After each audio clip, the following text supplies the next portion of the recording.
पहला क्वेश्चन है आप लोगों के सामने कि बाह्य आवेदक के प्रति प्रतिक्रिया को कहा जाता है। बाह्य आवेदक के प्रति प्रतिक्रिया को क्या कहा जाता है? ऑप्शन ए में हमारा समायोजन, ऑप्शन बी अनुकूलन, ऑप्शन सी में हमारा बर्नआउट, ऑप्शन डी में है खिंचाव। इस क्वेश्चन को आप लोगों को एकदम बिल्कुल माइंड में रखना है, ये बहुत बार पूछा जा चुका आपके एग्जाम में। तो ऑप्शन नंबर डी इसका करेक्ट आंसर हो जाएगा, खिंचाव। ठीक है, चलिए अगला क्वेश्चन देखते हैं डियर फ्रेंड्स। क्या है क्वेश्चन नंबर 2 आप लोगों के सामने कि दबाव के संज्ञानात्मक सिद्धांत के प्रतिपादक हैं। इनमें से कौन हैं जो दबाव के संज्ञानात्मक सिद्धांत के प्रतिपादक हैं? यहाँ पे ऑप्शन है हमारा, ऑप्शन ए में Lazarus, option B Spearman, option C Thurstone, option D में है थॉर्नडाइक। इसका करेक्ट आंसर हो जाएगा dear friends option number A को आप लोग करेंगे, लेजारस। ठीक है, अच्छा आप लोग हमारा जो मेरा नाम है ये आप लोग पूछते हैं, देखते हैं कमेंट बॉक्स में आप लोग, है ना, तो आप लोग मुझे देव सर के रूप में जान सकते हैं। ठीक है, चलिए अगला क्वेश्चन देखते हैं डियर फ्रेंड्स। क्वेश्चन नंबर 3, निम्नलिखित में से कौन सामाजिक प्रतिबल है? यहाँ पे ऑप्शन है हमारा, ऑप्शन ए द्वंद्व, कुंठा, विवाह, विच्छेद, ऑप्शन डी में है भूकंप। तो इसका अगर हम लोग करेक्ट आंसर का बात करेंगे तो हो जाएगा ऑप्शन नंबर सी, विवाह विच्छेद। ठीक है, चलिए ये एक सामाजिक प्रतिबल हो जाएगा।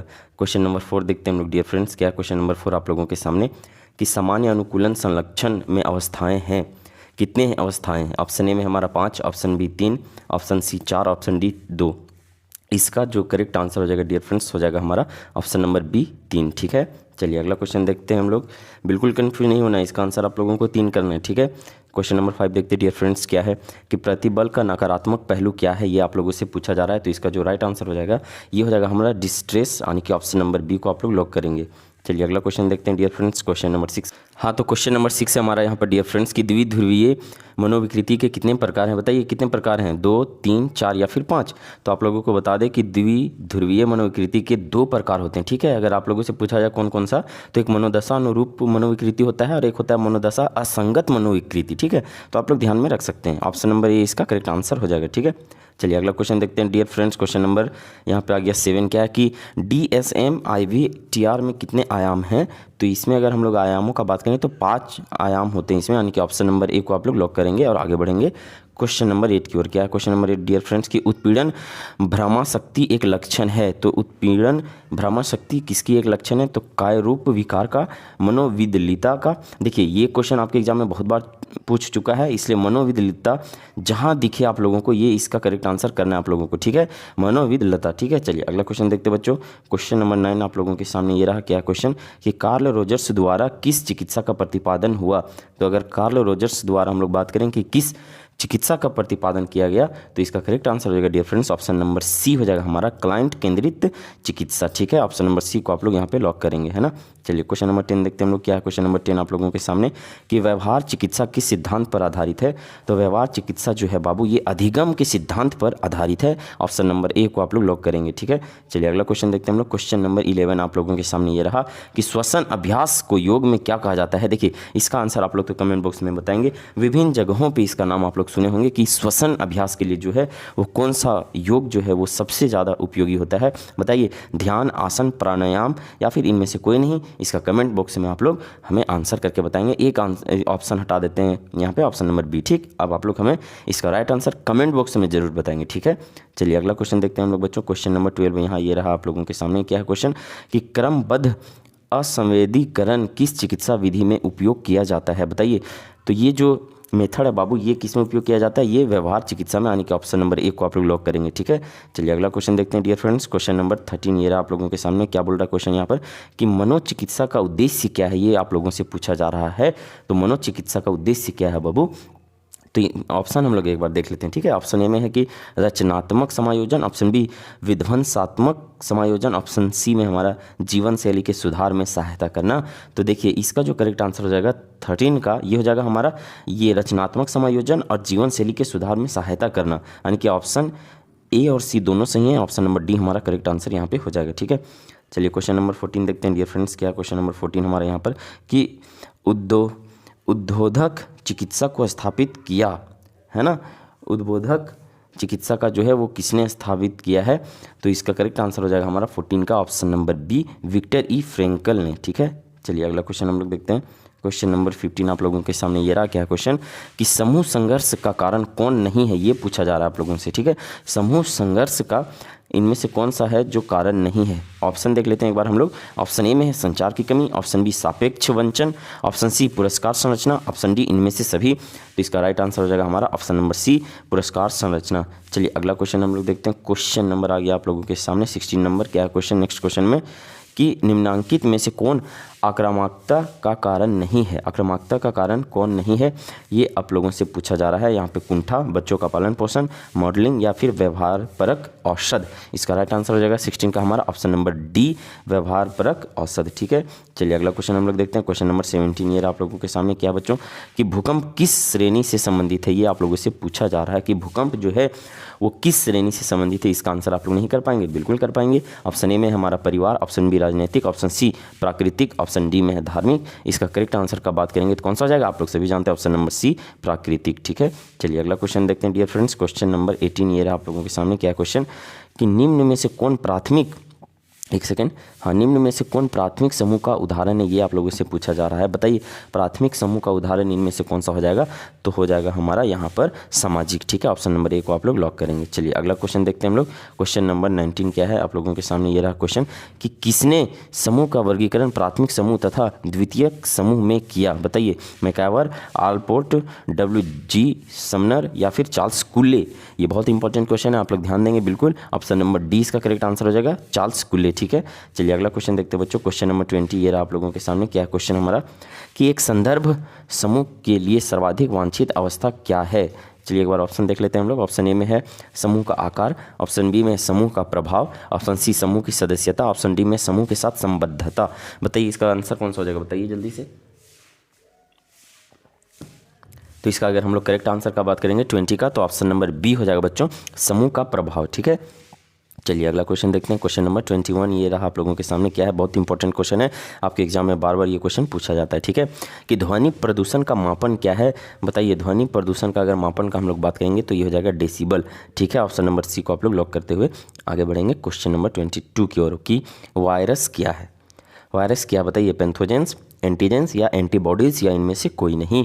तो इसका करेक्ट आंसर हो जाएगा एंटीजेंस है, ऑप्शन नंबर बी को आप लोग लॉक करेंगे। ठीक है, चलिए अगला क्वेश्चन देखते हैं हम लोग। क्वेश्चन नंबर 23 क्या है बाबू कि कैनन किस क्षेत्र से संबंधित है? बहुत इंपॉर्टेंट क्वेश्चन कि कैनन जो है वो किस क्षेत्र से संबंधित है? तो ये बाबू संवेग के क्षेत्र से मतलब जो है वो संबंधित है। ऑप्शन नंबर सी को आप लोग यहाँ पे करेक्ट करेंगे।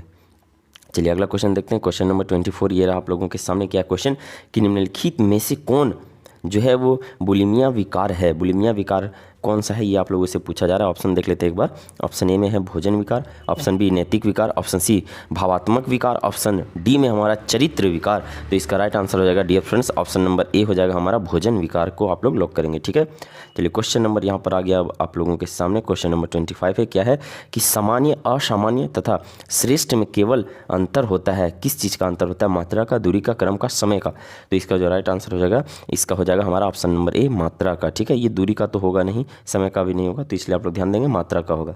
चलिए अगला क्वेश्चन देखते हैं हम लोग। क्वेश्चन नंबर 26 आप लोगों के सामने है। क्या क्वेश्चन कि डाउन संलक्षण एक प्रकार का रोग है।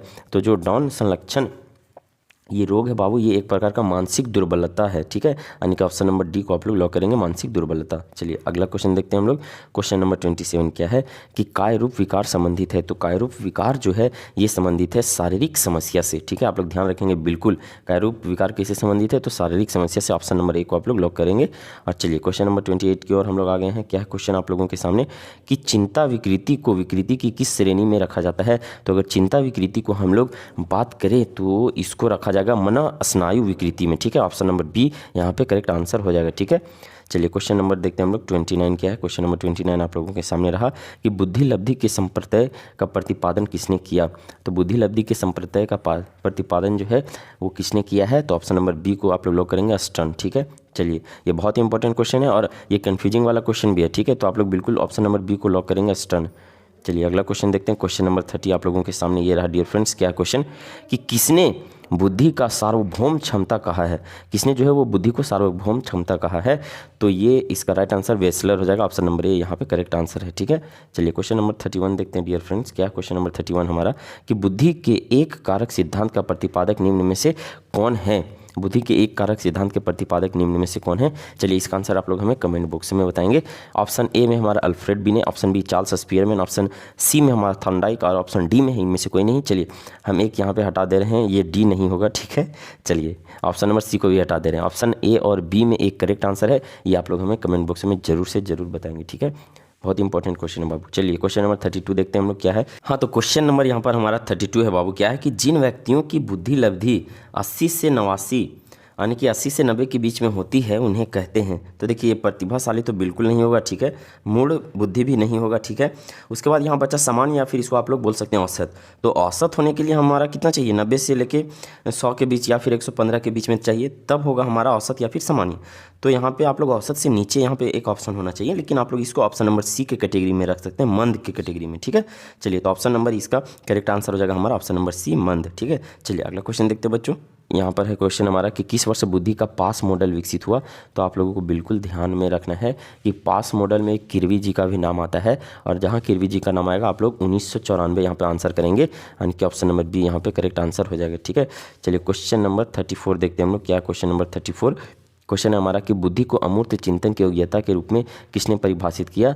तो ये जो इसकी परिभाषा, इसको परिभाषित जो है वो टर्मन के द्वारा किया गया। ऑप्शन नंबर ए को आप लोग लॉक करेंगे और आगे बढ़ेंगे क्वेश्चन नंबर 35 की ओर। क्या है क्वेश्चन डियर फ्रेंड्स की निम्न में से कौन शाब्दिक परीक्षण नहीं है। तो इनमें से कौन जो है वो शाब्दिक परीक्षण नहीं है? पास एलोंग परीक्षण, ब्लॉक डिजाइन परीक्षण या फिर बीने परीक्षण। तो इसका राइट आंसर हो जाएगा 35 का हमारा ऑप्शन नंबर डी हो जाएगा, ठीक है। क्योंकि ऑप्शन नंबर डी में है हमारा कि ऑप्शन नंबर ए और बी ये दोनों जो है वो शाब्दिक परीक्षण नहीं है, ठीक है। चलिए अगला क्वेश्चन हम लोग देखते हैं। क्वेश्चन नंबर 36 क्या है डियर फ्रेंड्स? क्वेश्चन नंबर 36 से हमारा कि निम्नांकित में से कौन मनोवृत्ति का तत्व नहीं है, ये आप लोगों से पूछा जा रहा है। इसका राइट आंसर का बात करेंगे हम लोग, तो हो जाएगा ऑप्शन नंबर सी, स्मृति तत्व। चलिए अगला क्वेश्चन देखते हैं हम लोग। क्वेश्चन नंबर 37 क्या है कि पूर्वाग्रह एक प्रकार है। तो पूर्वाग्रह एक किसका प्रकार है बताइए? मनोवृत्ति का, मूल प्रवृत्ति का, संवेग का, प्रेरणा का। इसका करेक्ट आंसर हो जाएगा हमारा ऑप्शन नंबर ए, मनोवृत्ति का, ठीक है। चलिए अगला क्वेश्चन देखते हैं बच्चों। क्वेश्चन नंबर यहाँ आ गया 38 नंबर। क्या है कि निम्नांकित में से कौन सामाजिक सरलीकरण का कारण नहीं है, ये आप लोगों से पूछा जा रहा है। यहाँ पे ऑप्शन देखते हैं हम लोग। ऑप्शन ए में है उत्तेजन, ऑप्शन बी मूल्यांकन आशंका, ऑप्शन सी रूढ़िगत युक्ति, ऑप्शन डी इनमें से कोई नहीं। बताइए इसका आंसर कौन सा हो जाएगा? जल्दी जल्दी बताइए आप लोग, कमेंट कीजिए। तो इसका आंसर हो जाएगा डियर फ्रेंड्स हमारा 38 का ऑप्शन नंबर सी, रूढ़ि युक्ति, ठीक है।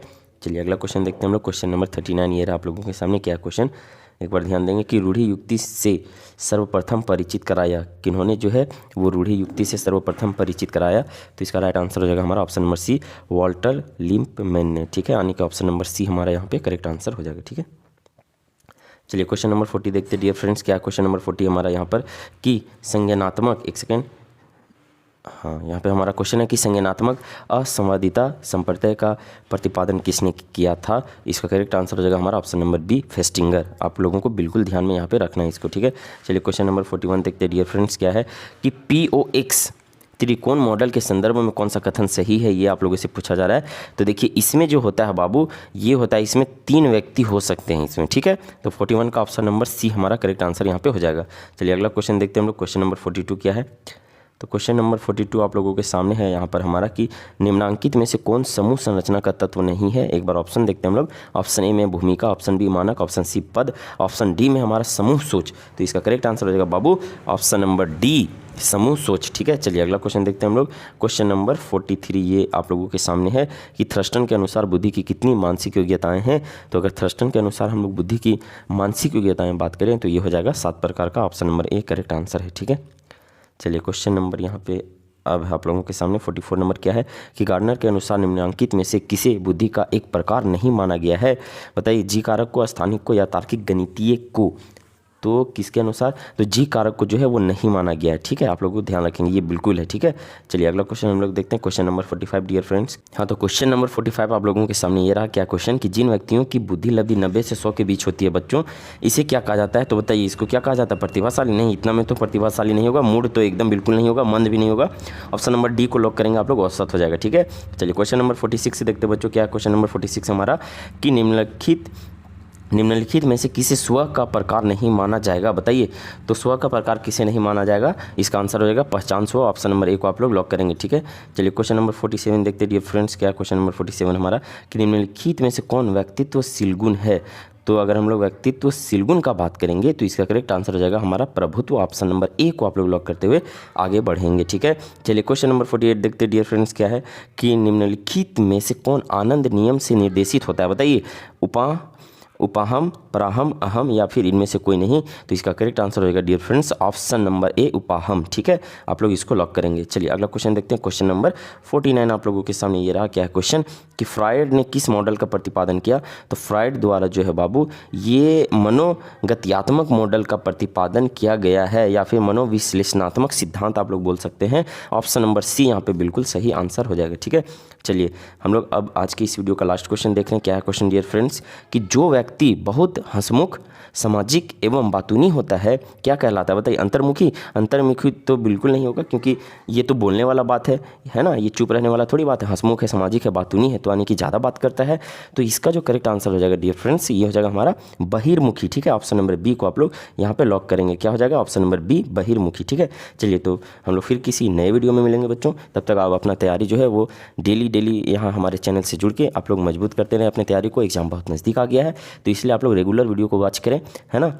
चलिए तो फिर मिलते हैं हम लोग नेक्स्ट वीडियो में, तब तक के लिए नमस्कार जी। नमस्कार डियर स्टूडेंट, काफी सारे बच्चे कमेंट कर रहे थे कि सर साइकोलॉजी का वायरल पेपर कहाँ मिलेगा। ठीक है, वायरल क्वेश्चन कहाँ मिलेगा। तो चलिए आपको मैं बताने वाला हूँ 100% वायरल पेपर। ठीक है, तो आपको सबसे पहले गूगल में आना है। ठीक है, आप सबसे पहले अपने मोबाइल में गूगल ओपन कीजिए और गूगल में यहाँ पे आपको सर्च करना है, लिख देना है, गूगल में सर्च करना है फॉर एग्जाम पावर। क्या लिखना है, फॉर EXAM स्पेस POWER। ठीक है, फॉर एग्जाम पावर इस तरीके से जो है वो आपको यहाँ पर लिख करके सर्च करना है। ठीक है, जैसे आप सर्च कीजिएगा, सर्च करने के बाद यहाँ पे आपका एक नीचे लिंक आएगा। ठीक है, तो आपको जो है वो फर्स्ट वाले लिंक पे ही आपको इस पर क्लिक करना है। ठीक है, इस पर ही आप क्लिक करोगे। क्लिक करने के बाद आपका जो है एक नया वाला पेज ओपन होगा और यहाँ पे आपको एक ओपन वाला बटन मिलेगा। ठीक है, देखिए इस तरीके से जो ओपन है इसको ओपन कर दीजिएगा यहाँ पर। ठीक है, और नीचे आइएगा, उसके जस्ट नीचे आओगे ना तो यहाँ पे आपको मिलेगा बाबू वायरल क्वेश्चन। ठीक है, देखिए ये जो आपका वायरल प्रश्न है, वायरल क्वेश्चन है, तो सभी स्टूडेंट को इसी वायरल क्वेश्चन वाला में क्लिक करना है। ठीक है, जैसे क्लिक कीजिएगा, क्लिक करने के बाद आपको जो है आपको नीचे आना है। नीचे आइएगा तो नीचे आने के बाद आपको जो है आपका विषय का नाम दिखेगा। ठीक है, तो आपको साइकोलॉजी का देखना है ना, तो आपको जस्ट नीचे आना है। ठीक है, नीचे आइएगा, नीचे आने के बाद आपको 8 नंबर पे आपको साइकोलॉजी का वायरल पेपर दिख जाएगा। ठीक है, तो इसमें आपको क्लिक करना है। यहाँ पर आप सभी को देखो, यहाँ पर आपका एक फोटो आएगा। ठीक है, फोटो पे आप जो है क्या कीजिएगा, तो यहाँ पर एक फोटो आएगा तो क्लिक कर दीजिएगा। ठीक है, और यहीं पर आपको पार्ट 1 में, ठीक है, यहाँ पे देख सकते हो वायरल मॉडल पेपर पार्ट 1 में क्लिक करना है। जैसे आप इसमें क्लिक कीजिएगा आपका बाबू क्वेश्चन, ठीक है, आपका जो क्वेश्चन है ना वो आपके समक्ष नीचे आ जाएगा। ठीक है, तो यही सभी क्वेश्चन को बढ़िया से पढ़ लेना है एंड इसका उत्तर आपको यहाँ पर मिल जाएगा। ठीक है, यहाँ पर देखो, यहाँ पे रेड कलर के बटन जो है ना शो आंसर पे क्लिक करोगे आपको उत्तर मिलेगा। तो आप लोग जल्दी से जाइए, यहाँ पर आपको जो है वो सारे के सारे वायरल क्वेश्चन है। ठीक है ना, तो एक बार जरूर से देख लीजिएगा एग्जाम से पहले। ठीक है, तो चलिए thank you so much, bye bye, take care.